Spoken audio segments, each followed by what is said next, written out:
Countering Disinformation About Critical Race Theory by Edward Feser. Critical race theory, or CRT, has over the last 2 years been a topic of enormous controversy. But what is it exactly? Chapter 4 of my book, All One in Christ, A Catholic Critique of Racism and Critical Race Theory, is devoted to answering that question at length. I go on in chapters 5, 6, and 7 to spell out the many philosophical, social, scientific, and theological problems with the view. As this breadth of issues indicates, there is much in the book that will be of interest and value to non-Catholics. But chapter 4 is entirely expository and quotes extensively from CRT writers themselves, so that there can be no mistake about how extreme and dangerous are the views that the subsequent chapters go on to criticize.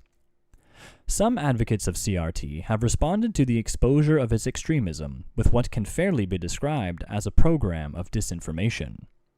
We are told that CRT is merely an abstruse legal theory of little interest to anyone outside the university, and certainly irrelevant to anything being taught to children, or that insofar as it does have influence outside the academy, it is concerned with nothing more than teaching about the history of racism, or that in any event, it has nothing to do with the ideas peddled in bestsellers like Ibram X. Kendi's How to Be an Anti-Racist, or Robin DiAngelo's White Fragility.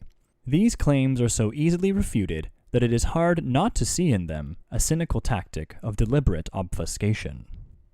Is CRT just an abstract legal theory? Start with the first claim about the nature and influence of CRT.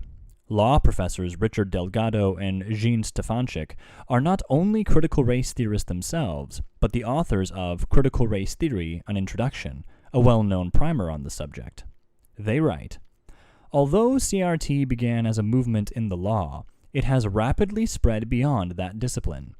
Today, many scholars in the field of education consider themselves critical race theorists, who use CRT's ideas to understand issues of school discipline and hierarchy, tracking, affirmative action, high-stakes testing, controversies over curriculum and history, bilingual and multilingual education, and alternative and charter schools." They then go on to cite political scientists, women's studies professors, ethnic studies, American studies, philosophers, sociologists, theologians, and healthcare specialists as among the scholars, professionals, and fields influenced by and applying ideas drawn from CRT.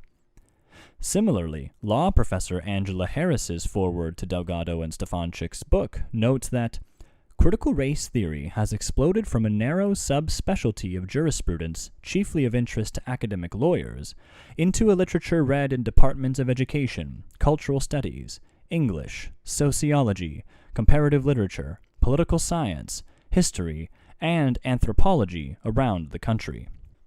Delgado and Stefanczyk also note that though CRT began as a movement in the law, the influences on its development extend well beyond that field and include radical feminism, the Marxist thinker Antonio Gramsci, and the postmodernists Michel Foucault and Jacques Derrida.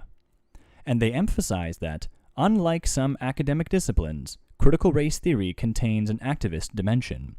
It tries not only to understand our social situation, but to change it, and indeed transform it.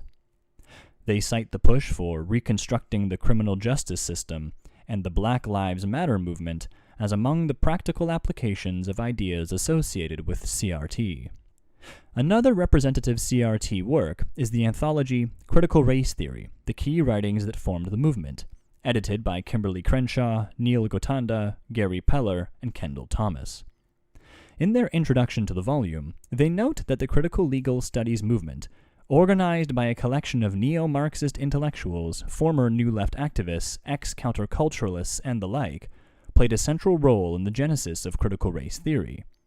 They write that, by legitimizing the use of race as a theoretical fulcrum and focus in legal scholarship, so-called racialist accounts of racism and the law grounded the subsequent development of critical race theory in much the same way that Marxism's introduction of class structure and struggle into classical political economy grounded subsequent critiques of hierarchy and social power.